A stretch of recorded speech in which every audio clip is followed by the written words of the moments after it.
Oi, meu nome é Nath e vou falar um pouco sobre o Iluminismo. O Iluminismo também foi conhecido como Século das Luzes. Foi um movimento intelectual europeu que surgiu na França na segunda metade do século XVII.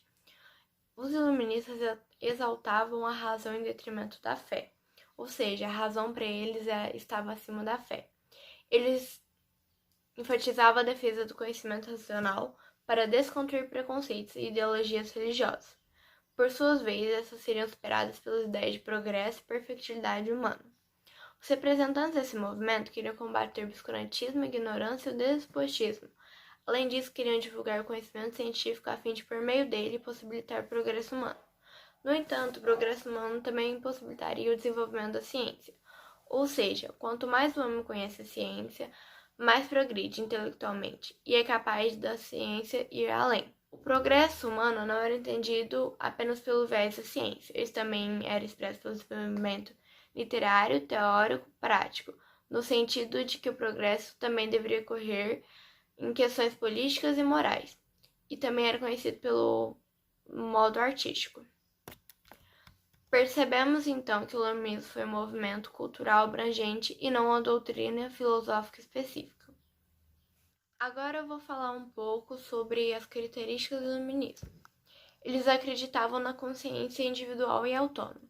Para que o homem desenvolvesse sua razão e assim pudesse conhecer o real em todos os aspectos, ele deveria fazer uso do próprio entendimento e não agir conforme aquilo que lhe diziam. Ou seja, ele devia ter uma autonomia para falar daquilo. Ele devia ter uma consciência individual e autônoma. Quer dizer que ele devia pensar por si mesmo, não seguir os outros. A noção do progresso. A mentalidade da época, influenciada pela Revolução Industrial, era de que se o homem tinha, pela razão, as condições de enfrentar os problemas que a realidade lhes apresentava, ele tinha pela ciência e pela tecnologia as condições de impulsionar para a verdade e o progresso humano. Já o caráter pedagógico, para os iluministas, todos os homens são igualmente dotados de uma luz natural, que torna todos capazes de aprender. Pela educação, pela ciência e pela filosofia, os homens deveriam desenvolver sua capacidade mais fundamental, ou seja, eram instrumentos de consciência individual, autônoma contra a ignorância. O pensamento laico. Tudo aquilo que pudesse dificultar o aprimoramento da razão deveria ser questionado.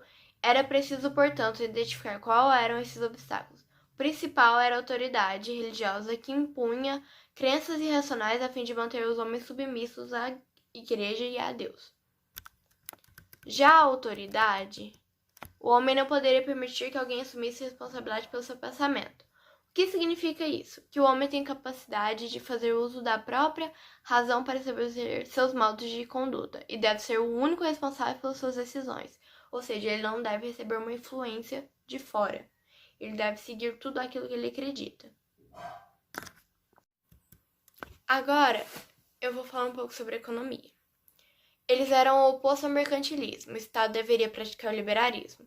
Ou seja, o Estado deveria deixar que o mercado se autorregulasse. E eles também incentivavam o comércio internacional e o desenvolvimento industrial da época. Agora eu vou falar um pouco sobre a reação e a resistência. Os artistas eram forçados a se esconder por suas obras em pequenos salões literários, pois eles foram perseguidos e caçados muitas vezes. Os livros foram censurados, autores foram presos e em diversos casos tiveram que fugir do seu próprio país. Tinha crenças irracionais a fim de manter os homens submissos à igreja e a Deus. Já a autoridade, o homem não poderia permitir que alguém assumisse responsabilidade pelo seu pensamento. O que significa isso? Que o homem tem capacidade de fazer uso da própria razão para estabelecer seus modos de conduta e deve ser o único responsável pelas suas decisões. Ou seja, ele não deve receber uma influência de fora. Ele deve seguir tudo aquilo que ele acredita. Agora, eu vou falar um pouco sobre economia. Eles eram o oposto ao mercantilismo. O Estado deveria praticar o liberalismo. Ou seja, o Estado deveria deixar que o mercado se autorregulasse. E eles também incentivavam o comércio internacional e o desenvolvimento industrial da época. Agora eu vou falar um pouco sobre a reação e a resistência. Os artistas eram forçados a se esconder por suas obras em pequenos salões literários, pois eles foram perseguidos e caçados muitas vezes. Os livros foram censurados, autores foram presos e em diversos casos tiveram que fugir do seu próprio país. Estado segundo a Ilustração. Para os iluministas, o Estado não deveria ser expresso por um rei absolutista que baseava os seus fatos em um poder divino. Ele deveria ser baseado em uma razão coletiva, onde todos teriam os mesmos deveres e os mesmos direitos. Ele não poderia estar nas mãos de um rei, a não ser que ele baseasse-se na razão. O poder desse Estado poderia ser concebido a um grupo de pessoas ou uma só. O Charles Montesquieu, ele criou as 3 leis, que é a lei legislativa, executiva e judiciária. E para ele, só poderiam governar esses postos os nobres e os proprietários de terra. Para exercer ela deveria ser observada pelos outros 2. A legislativa é a concepção de leis, a executiva é a execução das leis e a judiciária é a aplicação e a eventual punição. Jean-Jacques Rousseau, ele criou um sistema baseado na democracia, onde as pessoas poderiam escolher os seus governantes. Ele acreditava que a liberdade nascia junto com os homens, só que ela era corrompida pela sociedade. A liberdade, para ele, era o bem mais precioso, e quando renegada, ela era basicamente perder a humanidade. A religião privada e a razão pública. Na antiguidade, na Idade Média, existia-se só o cristianismo, onde tudo era baseado nele. Ele era basicamente o centro do universo naquela época. Então, não poderia ter outra religião. Por exemplo, os judeus, eles muitas vezes tinham que fingir que acreditavam naquilo. Então, muitos pesquisadores, como Leonardo da Vinci e Galileu Galilei, eles tinham que abdicar de suas teorias porque eles faziam algo contra a igreja. O Pierre Bayle publicou o Dicionário Histórico e Crítico, onde ele fazia um amplo balanço filosófico e ele defendia grupos religiosos e políticos que iam contra a igreja na Idade Média. E ele defendia eles porque eles eram alvo de perseguição e de preconceito.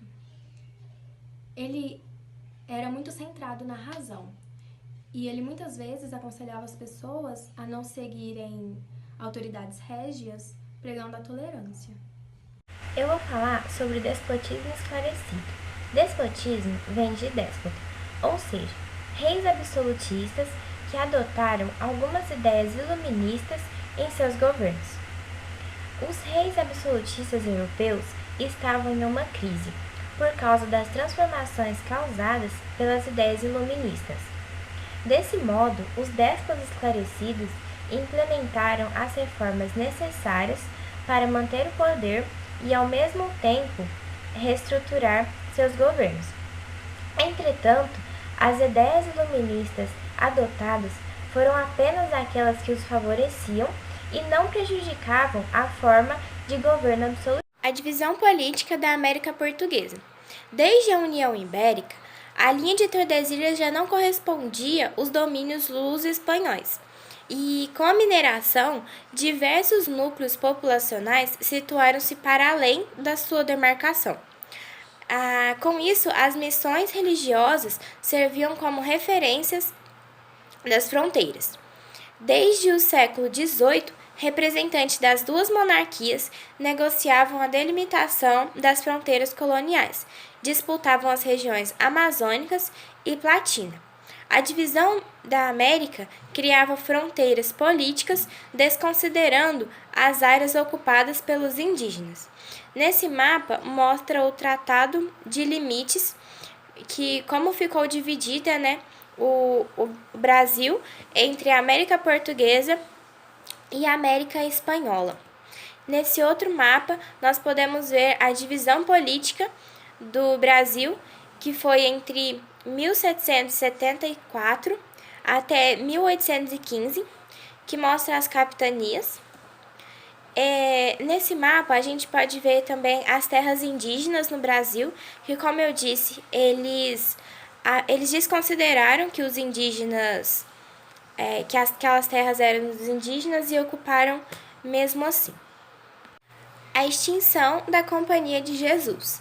Em 1758, após sobreviver a um atentado cuja culpa foi atribuída a uma família que tinha grande ligação com os jesuítas, o rei Dom José I de Portugal, ele, influenciado pelo Marquês de Pombal, aproveitou para diminuir os poderes do Papa Bento XIV e expulsou os jesuítas da América. Pombal voltou-se contra a Companhia de Jesus porque eles tinham uma grande influência na sociedade portuguesa. As tropas portuguesas e espanholas enfrentaram os indígenas, que foram auxiliados pelos jesuítas, que estavam descontentes com os termos do Tratado de Madrid. O conflito ficou conhecido como Guerras Guaraníticas e que terminou em 1757, com a destruição das missões da região. Em 1759, a Companhia de Jesus foi extinta em Portugal. Teve seus bens confiscados e os seus membros expulsos de todos os domínios. Boa tarde, meu nome é Adri. Meu grupo veio falar sobre como foi a Idade do Ouro no Brasil. Então vamos no começo de tudo. Como surgiu essa ideia? O que aconteceu primeiro para desencadear isso? Foi uma crise na produção de açúcar devido à entrada dos holandeses e os franceses. Como eles começaram a produzir muita cana-de-açúcar, o Brasil saiu perdendo no mercado competitivo de açúcar. Isso dificultou a comercialização e venda do açúcar aqui no Brasil. O que a coroa portuguesa decidiu fazer? Ela decidiu migrar para o interior do Brasil à procura de minérios, à procura do ouro, no caso, porque ela já sabia sobre o ouro e sabia que isso valia muito. Então, o que ela falou? Então vamos procurar o ouro para pagar nossas dívidas, pagar as contas e enriquecer mais ainda. E isso foi em 1630. O ouro, de fato, foi encontrado por volta de 1693 aqui no Brasil. Foi encontrado por os bandeirantes, os paulistas, que na época eram chamados de bandeirantes. Eles encontraram ouro nas redondezas de Minas Gerais, por isso que lá chama Minas Gerais. Por isso encontraram ouro lá. E o que aconteceu quando encontraram ouro nesse local? Muita gente começou a vir de fora da região para procura desse ouro também. Então foi uma onda gigante, uma onda migratória gigante que veio para a região de Minas Gerais para achar esse procura de ouro também. E os donos dos engenhos, os fazendeiros que vendiam açúcar na época, eles abandonaram os engenhos para vir também. Essa grande onda migratória vieram na região de Minas Gerais. Teve várias criações de cidades e vilas na região, porque muita gente vinha, então eles decidiram fazer cidades, eles faziam casas para se abrigar, eles tinham que fazer lugares para se abrigar. E aí foi formando pequenos vilarejos em pontos onde eles pegavam ouro. E vocês devem perguntar, a primeira capital do Brasil era em Salvador. Só que como teve essa vinda do interior para o interior, então a coroa portuguesa decidiu trazer a capital de Salvador e colocar ela no Rio de Janeiro, porque o transporte do ouro pelos portos ficavam bem mais rápidos pelo Rio de Janeiro. As primeiras partes dos ouros que foram buscadas foram chamadas de ouro de aluvião. O que era isso? Era aquele ouro mais fácil, aquele ouro que você encontrava nos rios, debaixo dos rios. Esse era o primeiro ouro, não tinha muita dificuldade de captar ele. E depois disso, como foi aumentando a mineração e muito, aí o que aconteceu? Aí os mineradores tiveram que criar tecnologias para pegar esses minérios mais difíceis que ficavam em Minas. Foi um ouro mais difícil, mas isso foi mais em diante, mais depois. Como algumas regiões tinham mais ouro que as outras, teve muitas guerras por território, até de pessoas que não trabalhavam como mineradores. Eles viram que a região deles estavam rendendo menos ouro que a dos outros, e eles iam e atacavam as regiões dos outros, ou queriam ficar com duas regiões. Eram pessoas gananciosas. E como foi criada toda uma civilização em volta desse ouro, eles foram meio que obrigados, a criar novos engenhos, novas fazendas com com novas plantações, porque o que eles iam comer, né?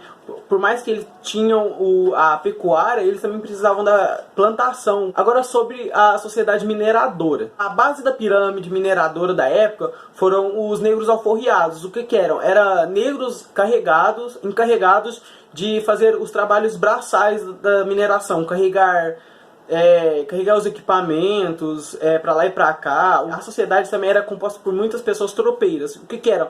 Eram viajantes que viajavam em mulas, né? Não eram mulas, só em mulas, mas principalmente mulas porque elas têm uma resistência maior. Então eles eram meio que comerciantes que comercializavam de uma região para outra. Então, assim, eles iam comercializando coisas essenciais para a vida dos cidadãos da época. A sociedade mineira também foi criado várias escolas chamadas de escolas mineiras. Nessas escolas os portugueses transmitiam ensinamentos que era para as crianças que ficavam lá também ter um ensinamento próprio. Nessas escolas também era ensinado muita cultura. Então era ensinada muita a música, a literatura e as obras esculturais, sendo essas três como a fonte principal do barroquismo, que era um dos maiores movimentos culturais da época. E é claro que não era essa todas as sociedades mineiras, né, porque tinham as mulheres que ficavam em casa, eram encarregadas só para cuidar da casa mesmo, e tinha muitas outras partes, mas essas são as principais e as bases da sociedade na época. Caminhos e fronteiras, né? Peraí. As buscas pelo interior se tornaram mais intensas a partir da União Ibérica, né? Foi rompido, né, as demarcações do Tratado de Tordesilhas e com isso as fronteiras foram ultrapassadas. As fronteiras foram ultrapassadas não só por paulistas, mas também por luso-brasileiros. A expansão religiosa. A expansão religiosa se deu pelos jesuítas, né, e alguns membros de outras ordens religiosas. Os indígenas, eles ou eram escravizados, né, pelos colonos laicos, ou eram catequizados pelos jesuítas. Tinha os clérigos e os leigos. Eles não concordavam entre si a respeito das missões jesuíticas, né, tinha divergências entre eles.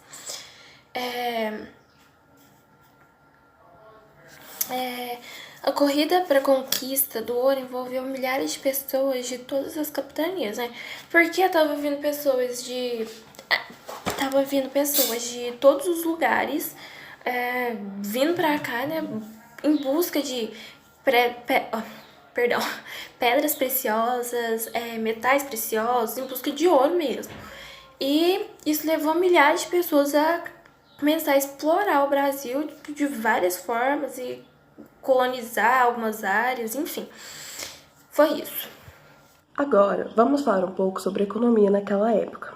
Bom, a economia girou em torno principalmente da mineração, que chegou junto com os europeus no século XVI, já que eles eram familiarizados com aquilo tudo. Quando eles encontraram as terras brasileiras, eles pensaram, nossa, aqui vai ter alguma coisa, então vamos explorar. Então, no final do século XVII, eles encontraram minas de ouro em Minas Gerais. Antes disso, eles estavam apenas à procura de prata e esmeraldas. Na primeira década do século XVIII, a mineração passou a ser muito valorizada e crescer cada vez mais com as descobertas de minas de diamantes. E também, pois descobriram minas de ouro em Mato Grosso e Goiás. Então, a mineração passou a ser a atividade econômica da época. Naquela época, a economia estava muito abalada por conta do declínio do açúcar, o que fez as colônias começarem a procurar no sertão essas minas de pedrarias e metais preciosos. Isso teve uma repercussão tão grande que atraiu pessoas de várias localizações, portugueses, pessoas do sul do país e de várias outras regiões, o que gerou uma guerra por conta de tudo isso, a Guerra dos Imbobas, que foi entre 1708 e 1709, mas depois a gente entra um pouquinho nela. Bom, como tudo isso do ouro estava crescendo muito, eles precisavam fazer alguma coisa para gerenciar, porque apesar dos portugueses terem ganhado muitos bens, eles também perderam muito para a Inglaterra. Então eles pensaram, a gente tem que fazer alguma coisa para gerenciar o ouro que a gente encontrar. Então eles criaram impostos. O principal deles era o quinto, que dizia que a quinta parte extraída de todo o ouro devia ser mandada para o governo. Eles tinham que mandar para o governo e se não mandassem, consequentemente, haviam punições. Eles podiam até ser presos. Bom, agora vamos falar um pouco sobre a sociedade mineradora, que era composta pelos funcionários da coroa, pelos donos das minas, pelos homens livres, que eram pessoas que tinham cargos mais sofisticados, como médicos, advogados e tudo mais. Pelos homens trabalhadores, que naquela época eram pessoas que tinham cargos que eram considerados inferiores a esses que eu acabei de citar, como, por exemplo, sapateiro, alfaiate e tudo mais, e, obviamente, pelos escravos. Com tudo isso e com toda essa ambição, na segunda metade do século XVIII, as minas de ouro começaram a se esgotar. E eles até tentaram achar uma forma de salvá-las, inovando nas tecnologias de como extrair e tudo mais, mas não deu certo. Só acabou que isso trouxe muito prejuízo e a economia houve uma decadência nela de novo. Mas, com a exportação do café no século XIX, a economia começou a se refortalecer e voltar a como era antes. Bom, agora vamos falar um pouco sobre a Guerra dos Imboabas, que, como eu havia comentado, ocorreu devido à grande repercussão da mineração. E essa repercussão foi tão grande que chamou principalmente a atenção dos portugueses. Os paulistas diziam que eles eram os únicos que podiam exportar das terras brasileiras, já que eles que haviam descoberto as minas de ouro e de metais preciosos. E os portugueses viram isso como uma oportunidade para guerrear com eles. Então, começou a Guerra dos Imboabas, que ocorreu entre 1708 e 1709. E ficou conhecida como Guerra dos Imboabas, pois, na língua tupi, imboba era um termo usado para designar aves que tinham a perna coberta de penas. E os paulistas usaram esse termo para designar aos forasteiros interiorianos que vinham usando botas e que queriam invadir as terras deles. Então, sob a liderança de Manuel Nunes Viana, as pessoas que vieram do interior, os imbobas, organizaram diversas expedições para enfraquecer os paulistas. E com isso, teve a pior expedição, que ficou conhecida como Capão da Morte, pois ela gerou a morte de 300 paulistas. Então, com isso, a coroa portuguesa começou a se preocupar e pensou, não, a gente tem que restabelecer o nosso poder, a gente tem que fazer alguma coisa para acabar isso tudo. Então, no ano de 1709, a coroa portuguesa decretou a imediata separação territorial das capitanias de Minas Gerais, Rio de Janeiro e São Paulo. Ao fim das guerras, alguns bandeirantes continuaram procurando minas na região de Mato Grosso e Goiás, e alguns com esses ganhos formaram unidades agrícolas que iriam abastecer os núcleos urbanos. Bom, agora vamos falar um pouco dos bandeirantes. Com a União Ibérica, que aconteceu entre 1580 e 1640, a Espanha começou a controlar todo o território colonial e a Holanda começou a controlar a economia açucareira.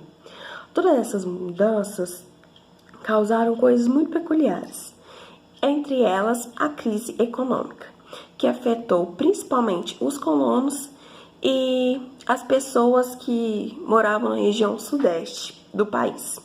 Bom, com isso, os colonos paulistas precisavam achar formas mais seguras de sair, de ficarem livres de tudo aquilo que estava acontecendo ali, daquela crise econômica.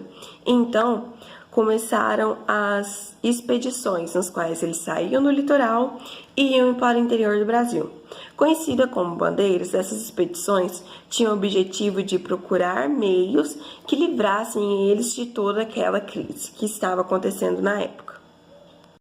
Com o tempo, essa atividade dos bandeirantes, que foi como ficaram conhecidos os integrantes das bandeiras, se tornou uma grande atividade econômica de movimentação. E uma das riquezas mais buscadas por eles eram as drogas do sertão, calma, não eram entorpecentes ilegais, e sim eram frutos, raízes, plantas e ervas que tinham meios tanto medicinais quanto culinários. Com isso, eles produziam remédio para uso próprio e para vender também, e melhoravam sua dieta alimentar. E também eles podiam comercializar todos esses produtos novos que eles iriam adquirir. Adentrando as matas para procurar esses medicamentos e ervas e tudo mais, eles encontraram os índios, os quais eles pegavam para fazer de escravos, já que eles eram mais baratos do que os escravos vindos da África, e os usavam nas guerras e até mesmo para caçar outros escravos, quando eles fugiam e tudo mais. E também, eles não desistiram de procurar metais preciosos. Eles aproveitavam que estavam entrando nas matas e continuavam explorando, porque a chance deles acharem alguma prata, alguma pedra preciosa naquela terra era muito grande. Mas eles só tiveram essa resposta no final do século XVII. Por meio da ação dos bandeirantes, foram encontradas regiões auríferas e diamantíferas em Minas Gerais, Mato Grosso e Goiás. Mas, obviamente, a coroa portuguesa tomou posse de tudo isso muito rapidamente. Mas a partir dali, várias cidades se formaram, intensificou a economia daquela época e também a fiscalização aumentou, porque os portugueses não queriam perder nada. Então, com o passar do tempo, os bandeirantes foram se enfraquecendo e ficando fortemente associados ao desenvolvimento da mineração colonial. Bom dia, galera. Meu nome é Natália e hoje eu vou falar sobre a colonização da América do Norte, mais conhecido como as 13 colônias. A Inglaterra ela se lançou aos mares tardiamente, devido às guerras que ela tinha enfrentado, como a Guerra dos 100 Anos, a Guerra das Duas Rosas. E quando a dinastia dos Tudors resolveram mandar suas expedições, eles não tinham um leque de opção de qual terras eles iriam colonizar. Porque Portugal e Espanha já tinham colonizado as terras mais férteis, porque eles foram espertos. E enquanto a Inglaterra estava tentando se estabilizar financeiramente devido a essas guerras que ele passou, Portugal e Espanha já estavam colonizando essas terras. Então, o que sobrou para eles foi a América do Norte. E eles foram direto para a parte do sul da América do Norte, que era mais próxima do trópico, então assim o clima era mais favorável, então ficaria mais fácil para eles, sabe? E lá eles estabeleceram o plantation, a mão de obra escrava, todos esses fatores que são precisos para suprir a metrópole. Eles fundaram assim, então, a cidade de Virgínia, que foi uma cidade em homenagem à rainha Virgem Elizabeth. É importante lembrar que o algodão foi um importante fator porque ele estava querendo investir no mercado têxtil. E após a morte da rainha Elizabeth, quem assumiu o trono foi a dinastia dos Stuarts, porque eles tinham um certo ligamento com as famílias, só que eles eram os escoceses. E então a forma de governar deles seria totalmente diferente, não totalmente diferente, mas seria diferente de como era antes, quando tinha a rainha Elizabeth. E eles não queriam, eles se negaram a seguir o parlamento, o que trouxe várias revoluções inglesas. Além dessa diferença de política, havia a diferença da religião, porque eles eram católicos e eles tiveram que se converter ao anglicanismo. Mas o rei, ele pensou o seguinte: se eu vou ter que me converter a uma nova religião, eu vou perseguir quem é contra essa religião, que eram os puritanos. Então começou uma perseguição com esses puritanos, que eles tiveram que fugir dessas terras e ir atrás de novas terras para eles, já que eles estavam sofrendo uma perseguição. O foco deles era ir para Virgínia. Só que devido ao mar, essas coisas, o mar estava forte, isso tudo fez com que desviasse o caminho deles. Eles não foram parar para Virgínia, eles foram parar no norte da América do Norte. O que trouxe várias consequências para eles, porque já que eles estavam indo para o norte da América do Norte, era uma região muito fria, então já eles estavam levando animais, plantas, tudo para eles tentar recomeçar uma nova vida. E essas condições climáticas fizeram com que eles perdessem esses animais, perdessem essas plantações. Quem ajudou eles foram as tribos indígenas locais, que elas pegaram e, pensa comigo, um povo, ele tá viajando pelos mares, para uma terra que eles nem sabem como é que é, não conhecem direitos. Eles iam levar armamentos, porque vai que acontecesse alguma coisa, eles teriam que lutar contra essas pessoas. Então essas tribos indígenas foram bem inteligentes e elas pensaram, ó, a gente vai fazer uma troca. A gente ajuda vocês, a gente dá alimentos para vocês, a gente deixa vocês cultivar, a gente deixa vocês ficar aqui, se vocês matarem a tribo indígena rival. E foram isso que eles fizeram. E aí os indígenas deram comida para esses povos, para esses puritanos, enquanto os puritanos ficavam responsáveis de matar as tribos rivais. Tanto é que esse dia é muito lembrado até hoje nos Estados Unidos, que é conhecido como Thanksgiving Day. E eles, assim, então, eles colonizaram Massachusetts. Então, a América do Norte, ela ficou dividida entre duas partes. A parte de exploração, que é a parte sul, e a parte de povoamento, que é a parte norte. O norte ele tem como característica o trabalho livre, a produção para o mercado interno, porque eles produziam para eles mesmo, o clima era temperado, então era mais ou menos favorável, a policultura, porque eles produziam muitos tipos de coisas, porque já que era para o mercado interno, então eles produziam o que eles queriam para eles, e o minifúndio. Já a parte sul, que é a parte de exploração, ela já possui mais a mão de obra escrava, o clima é tropical e subtropical, eles produzem monocultura, trabalham com latifúndios, porque eles trabalham especialmente tipo, para o mercado externo. Eles produzem para o mercado externo. Então, eles trabalham com esse negócio de plantation, essas coisas.